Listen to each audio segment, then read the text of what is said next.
आपो अपने टैलीफोन बंद किए जान, कोई दुनियावी गलबात ना की जाए। जे अखां खुलियां होन तो साहिब जी के पावन दर्शन करने हैं। साहिब गुरु ग्रंथ साहिब जी महाराज दे सज्जे खब्बे इधर उधर झाकना नहीं। जे नेत्र बंद करने हैं, जिस तरह के पावन स्वरूप के दर्शन कर रहे हो, उन्होंने बंद नेत्रों विच भी इस पावन स्वरूप के दर्शन होन। गुरबाणी का कीर्तन होएगा। जे मन करे एन सुर दे नाल सुर मिला के तुसीं गुरबाणी के कीर्तन दियां उन्हां पावन पंक्तियां नूं भी अपने गले का शिंगार बना सकते हो। जदों इस पावन गुरबाणी की व्याख्या हुई, गुरबाणी की व्याख्या नूं सुनना अपने कन्नां दे नाल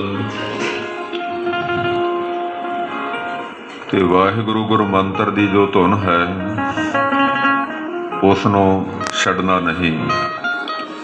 वाहिगुरु वाहिगुरु का उचारण एन अपने आप तक सीमित करके करी जाना। जदों वाहिगुरु सिमरन का अभ्यास आप जी नूं कराया जाए, सब तो अगे गुरु साहब जी की पावन ताबिया विच मैं वाहिगुरु का सिमरन अभ्यास सब तो अगे, उस तो बाद गुरमुख प्यारे रागी सिंह ते रागी ਸਿੰਘਾਂ ਦੇ नाल मिल के ही संगत ने वाहिगुरु जी का सिमरन अभ्यास करना है। रागी ਸਿੰਘਾਂ नाल मिल के गुरु साहब जी तो एकाग्रता की दात मंगो। ये साहिब जी का पावन अस्थान गुरुद्वारा संकट हरण दुख निवारण साहिब पातशाही नौवीं सरसैया घाट गंगा नदी के किनारे ये कानपुर की सर जमीन ते पावन अस्थान है। सच्चे पातशाह जी नूं महसूस करके बैठना, अपनी एकाग्रता ते प्यार ते सत्कार का सबूत देने वास्ते साहिब जी के सरमुख दोनों हाथ जोड़ के बड़े प्यार ते सत्कार विच आखो जी वाहिगुरु जी का खालसा वाहिगुरु जी की फतेह। गुरबाणी के कीर्तन प्रारंभ होणगे, आओ सरवण करगे जी।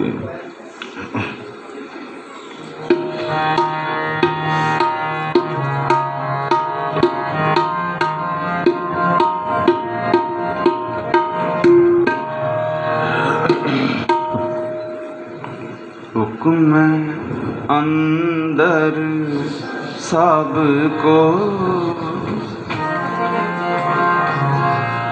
बाहर हुक्म ना कोई।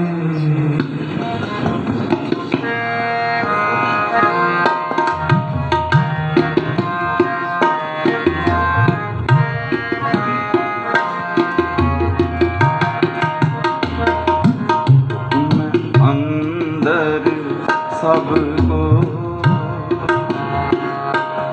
बाहर हुक्म ना कोई।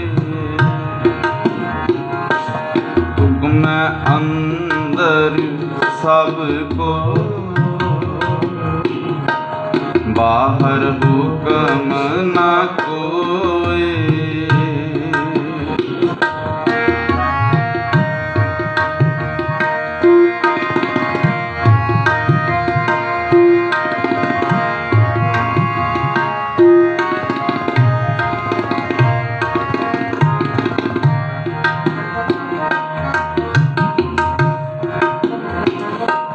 हुक्म अंदर सबको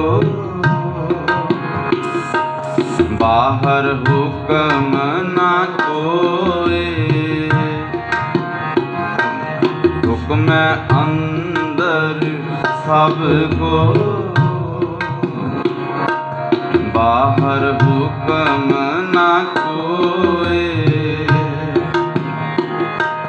नानक हुक्म जे बुझै ताहू मैं कहे न कोई। हुक्म अंदर सबको बाहर हुक्म न होए। हुक्म अंदर सबको बाहर हुक्म न होए।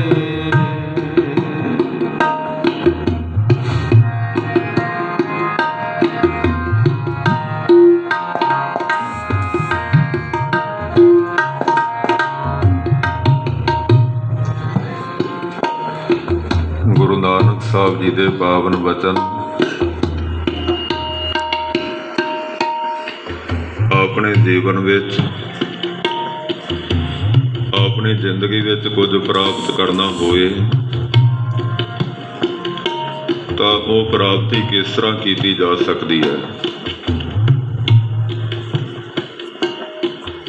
गुरु नानक साहब जी के पास बैठ के गुरसिखा ने बेनती करके ये पूछा, सच्चे पातशाह कुछ प्राप्त करना होए। साहब जी ने ये पावन शब्द उस समय उच्चारण किए, हुक्म अंदर सबको बाहर हुक्म ना कोई।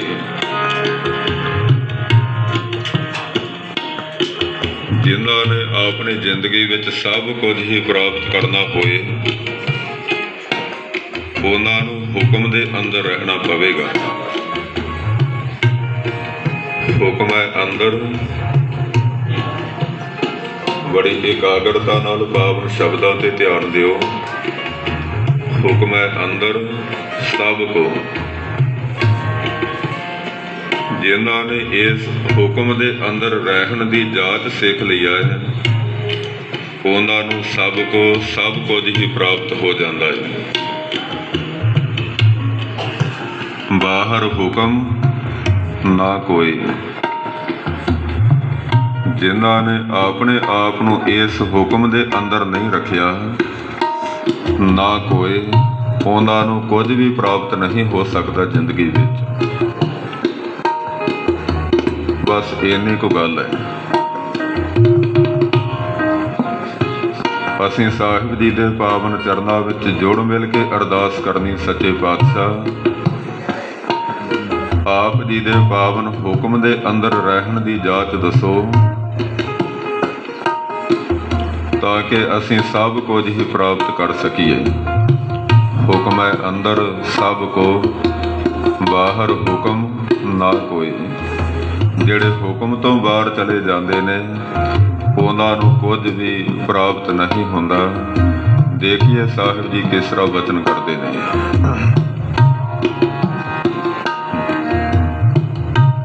ਹੁਕਮ ਅੰਦਰ ਸਭ ਕੋ ਬਾਹਰ ਹੁਕਮ ਨਾ ਕੋਏ। हुक्म अंदर सबको बाहर हुक्म न होए। नानक हुक्म जे बुझै नानक हुक्म जे बुझै ताहू मैं कहे न कोई। हुक्म अंदर सबको बाहर हुक्म न होए। हुक्म अंदर सबको बाहर हुक्म न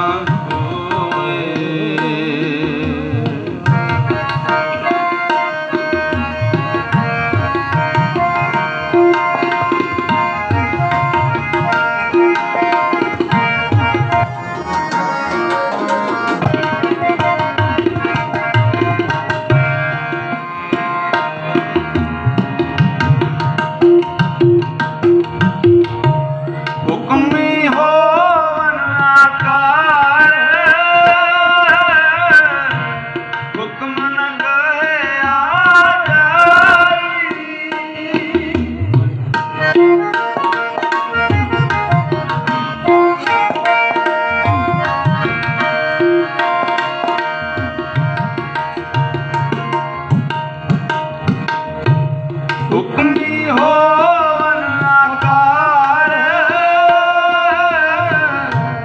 ਹੁਕਮ ਨ ਕਹੇ ਆ ਜਾਈ। ਹੁਕਮੀ ਹੋਵਨ ਜੀ, ਹੁਕਮ ਮਿਲੇ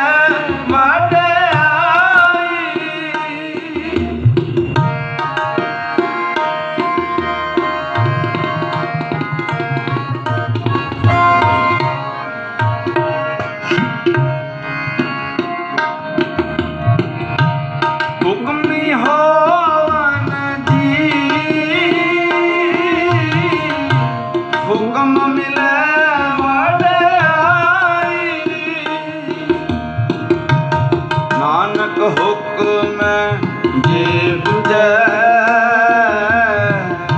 ਤਾਹੁ ਮੈਂ ਕਹੈ ਨਾ ਕੋਇ।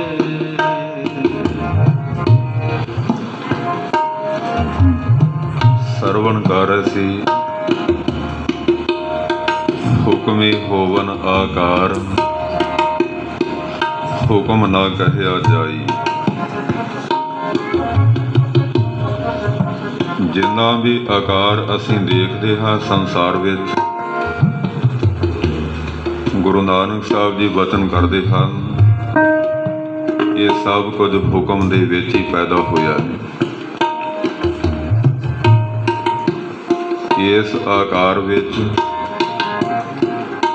ਪਾਣੀ ਦੇ ਨਾਲ ਵਗਦੇ ਦਰਿਆ ਵੀ ਹਨ, ਨਦੀਆਂ ਵੀ ਹਨ, ਸਮੁੰਦਰ ਵੀ ਹਨ, ਵੱਡੇ ਵੱਡੇ ਪਰਬਤ ਪਹਾੜ ਵੀ ਹਨ, ਬਿਆਬਾਨ ਜੰਗਲ ਵੀ ਹਨ। ਇਹ 84 ਲੱਖ ਜੂਨਾਂ ਵੀ ਇਸ ਆਕਾਰ ਦੇ ਵਿੱਚ ਹਨ। ਹੁਕਮੀ ਹੋਵਨ ਆਕਾਰ, ਹੁਕਮ ਨਾ ਕਹਿਆ ਜਾਈ। ਇਸ ਪਾਵਨ ਹੁਕਮ ਦੇ ਅੱਗੇ ਕੁਝ ਵੀ ਕਿਹਾ ਨਹੀਂ ਜਾ ਸਕਦਾ। ਵੱਡੀ ਤੋਂ ਵੱਡੀ ਮਹਾਨ ਸ਼ਕਤੀ ਵੀ ਇਹ ਨਹੀਂ ਕਹਿ ਸਕਦੀ ਕਿ ਇਸ ਹੁਕਮ ਦੀ ਪਾਲਣਾ ਮੈਂ ਨਹੀਂ ਕਰਨੀ। ਜਦੋਂ ਅਕਾਲ ਪੁਰਖ ਵਾਹਿਗੁਰੂ ਜੀ ਦਾ ਹੁਕਮ ਹੁੰਦਾ ਹੈ, ਇਹ ਸਾਰਾ ਆਕਾਰ ਜੋ ਅਸੀਂ ਦੇਖ ਰਹੇ ਹਾਂ ਇਹ ਬਣ ਜਾਂਦਾ ਹੈ। ਜੇ ਹੁਕਮ ਦੀ ਐਸੀ ਖੇਲ ਵਰਤਾਦਾ ਹੈ, ਇਸ ਆਕਾਰ ਨੂੰ ਉਹ ਸਮੇਟ ਵੀ ਲੈਂਦਾ ਹੈ। ਇਸ ਹੁਕਮ ਦੇ ਅੱਗੇ ਕੁਝ ਵੀ ਕਿਹਾ ਨਹੀਂ ਜਾ ਸਕਦਾ। ਗੁਰੂ ਨਾਨਕ ਸਾਹਿਬ ਜੀ ਦਾ ਪਾਵਨ ਵਚਨ ਦੇਖੋ, ਹੁਕਮੀ ਹੋਵਨ ਜੀ। ਆ ਜਿੰਨੇ ਵੀ ਆਪਾਂ ਜੀਵ ਬੈਠੇ ਆ, ਇਹ ਸਾਰੇ ਜੀਵ ਜੰਤੂ ਵਾਹਿਗੁਰੂ ਦੇ ਹੁਕਮ ਦੇ ਵਿੱਚ ਹੀ ਪੈਦਾ ਹੋਏ ਨੇ। ਇਸਤਰੀ ਹੈ, ਪੁਰਖ ਹੈ, ਉੱਡਣ ਵਾਲੇ ਪੰਖੀ ਪੰਖੇਰੂ ਹਨ, ਜਲ ਵਿੱਚ ਰਹਿਣ ਵਾਲੇ ਜੀਵ ਜੰਤੂ ਵੀ ਹਨ। ਹੁਕਮੀ ਹੋਵਨ ਜੀ, ਇਹ ਹੁਕਮ ਦੇ ਵਿੱਚ ਹੀ ਸਾਰੇ ਜੀਵ ਪੈਦਾ ਹੋਏ ਨੇ। ਹੁਕਮ ਮਿਲੈ ਵਡਿਆਈ। ਜੇ ਵਡਿਆਈਆਂ ਪ੍ਰਾਪਤ ਹੁੰਦੀਆਂ ਨੇ, ਗੁਰੂ ਨਾਨਕ ਸਾਹਿਬ ਜੀ ਕਹਿੰਦੇ ਇਹ ਵੀ ਹੁਕਮ ਦੇ ਵਿੱਚ ਹੀ ਪ੍ਰਾਪਤ ਹੁੰਦੀਆਂ ਨੇ। ਜੇ ਹੁਕਮ ਮੰਨ ਲਵੇ ਤਾਂ ਵਡਿਆਈਆਂ ਵੀ ਪ੍ਰਾਪਤ ਹੋ ਜਾਂਦੀਆਂ ਨੇ। ਸੱਚੇ ਪਾਤਸ਼ਾਹ ਜੀ ਨੂੰ ਪੁੱਛਿਆ, ਮਹਾਰਾਜ ਹੁਕਮ ਕੀ ਹੈ? ਇਕਾਗਰਤਾ ਵਿੱਚ ਸੁਣਿਓ। ਗੁਰੂ ਨਾਨਕ ਸਾਹਿਬ ਜੀ ਨੂੰ ਪੁੱਛਿਆ, ਮਹਾਰਾਜ ਹੁਕਮ ਕੀ ਹੈ? ਸੱਚੇ ਪਾਤਸ਼ਾਹ ਜੀ ਦੇ ਪਾਵਨ ਬਚਨ ਹਨ, ਏਕੋ ਨਾਮ ਹੁਕਮ ਹੈ, ਨਾਨਕ ਸਤਿਗੁਰ ਦੀਆ ਬੁਝਾਏ ਜੀਓ। ਬੁਝਾਏ ਦਾ ਅਰਥ ਹੈ ਕਿ ਸਮਝਾ ਦੇਣਾ। ਕਹਿੰਦੇ ਅਸੀਂ ਤੈਨੂੰ ਬੜੇ ਸਾਫ਼ ਸ਼ਬਦਾਂ ਵਿੱਚ ਇਹ ਗੱਲ ਸਮਝਾ ਦਿੱਤੀ ਕਿ ਨਾਮ ਜਪਣਾ ਹੁਕਮ ਹੈ। ਰਸਨਾ ਤੋਂ ਜਪੀ ਜਾਣਾ, ਕੰਨਾਂ ਦੇ ਨਾਲ ਸੁਣੀ ਜਾਣਾ। ਬਸ ਇਹੀ ਹੁਕਮ ਹੈ। ਏਕੋ ਨਾਮ ਹੁਕਮ ਹੈ, ਨਾਨਕ ਸਤਿਗੁਰ ਦੀਆ ਬੁਝਾਏ ਜੀਓ। ਇਸੇ ਵਾਸਤੇ ਆਪਾਂ ਹੁਕਮ ਦੇ ਵਿੱਚ ਗੁਰੂ ਨਾਨਕ ਸਾਹਿਬ ਜੀ ਦਾ ਇਸ ਹੁਕਮ ਨੂੰ ਸਿਰ ਮੱਥੇ ਪ੍ਰਵਾਨ ਕਰਨ ਵਾਸਤੇ ਗੁਰੂ ਤੇਗ ਬਹਾਦਰ ਸਾਹਿਬ ਜੀ ਦੇ ਪਾਵਨ ਅਸਥਾਨ ਤੇ ਇਕੱਠੇ ਹੋਏ ਆ। ਇਸ ਹੁਕਮ ਨੂੰ ਮੰਨਣ ਵਾਸਤੇ, ਨਾਮ ਜਪਣ ਵਾਸਤੇ, ਆਪਣੇ ਕੰਨਾਂ ਦੀ ਸਰੋਤ ਨਾਲ ਇਸ ਨਾਮ ਨੂੰ ਸੰਭਾਲਣ ਵਾਸਤੇ ਇਕੱਠੇ ਹੋਏ ਆ। ਸਰਵਣ ਕਰੀਏ ਗੁਰੂ ਨਾਨਕ ਸਾਹਿਬ ਜੀ ਕਿਸ ਤਰ੍ਹਾਂ ਦਾ ਹੁਕਮ ਕਰਦੇ ਨੇ, ਕੀ ਬਚਨ ਕਰਦੇ ਹਨ ਜੀ।